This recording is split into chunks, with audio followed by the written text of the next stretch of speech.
অসিগুলো করে এবার বললে দেবে কি এই পাস করে দিচ্ছে ও ভাগ নিয়ে নিল। তার মানে দালালে আপনার টাকা খেয়ে নেবে তো। বেতন দিচ্ছে দেখা যাচ্ছে 10,000, আপনার দেশে 10, আপনি পাচ্ছেন 5। চুক্তি করেছে, সামনাসামনি চুক্তি করেছে। হ্যাঁ, বুঝাই দেবে, বাংলায় বুঝাই দিচ্ছে। দেখা যাচ্ছে যারা একেবারেই ভাষা শিখতে পারে না তারা ডেইলি লেবার খাটে, নিজের ওই যে লোক লাগে ডেইলি লেবার, ওই চাষবাস করে লোক মাধ্যমে নেয়। ও জায়গা আছে মালিক সাথে চুক্তি করে নেবে, কত করে ওর কাছে টাকা দিয়ে দেবে।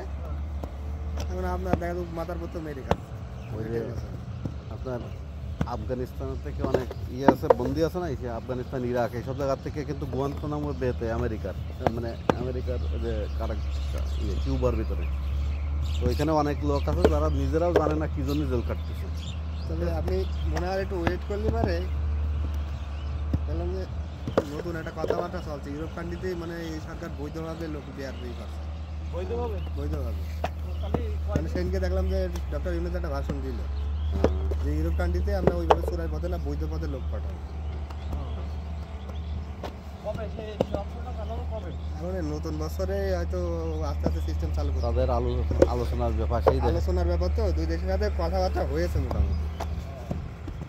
মানে এটা একটা প্রসেসিং থাকে তো, 6 মাস 1 বছর পুরো টাইম লাগে তো। আবার এই যে ইউটিউবে দেখায় কোন দেশে নাকি ছেলেরা চাই খালি মেয়েরা ওইটা দেয়াই আছে ভুয়া দিয়ে, ওভার নিউজ, মানে টাকা ইনকাম করার জন্য ভুয়া নিউজ এসব লিখে দিলে এবার লোকজন দেখে বেশি, টাকা ইনকাম বেশি।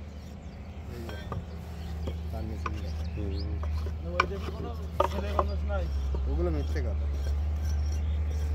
আমি বলছি ওই দেশে ছেলে মানুষ, তবু ছেলে মানুষ না থাকলে, পরিমাণ না থাকলে অত মেয়ে হইলো না, মেয়ে কম দেশ আসলে তো এটাই তো এগুলো দিলে মানুষ দেখবে বেশি। কেউ নেই তাহলে খালি হয়ে গেছে মেয়ে আছে, তাহলে এগুলো আসলে বানতো। হ্যাঁ, তা তো মেয়ে দামও দেখিস দেখায়, খালি মেয়ে, একটাও ছেলে নেই, বুঝলি? কিচ্ছু করে খাওয়া লাগবে না, ওখানে গেলে এরকম দেখায় পুরা এইভাবে। আমাদের ওই যে তেঁতুলিয়া গ্রাম বলে একটা এলাকা আছে, সেই এলাকার একটা ছেলে ইউরোপ থাকে, ইউরোপে একটা মেয়ে, অনেক কোটিপতি মেয়ে উঠাই ফেলাইছে, উঠাই এখন মনে করেন যে সে আর কিছু ছিল না, আমার তো চেরাচুরি মাশাআল্লাহ অনেক ভালো, ইউরোপে গিয়ে কোন বড় লোকের মেয়ে পটাইছে, এখন বাড়ি একবার, এখন সে বাড়ি করেছে 6 তলা। সে কি বাড়ি, বিয়ের মুসলিম তো বাড়ি থেকে 3 কোটি টাকা খরচ হয়ে গেছে, এখন বাড়ি কিছু হয়নি।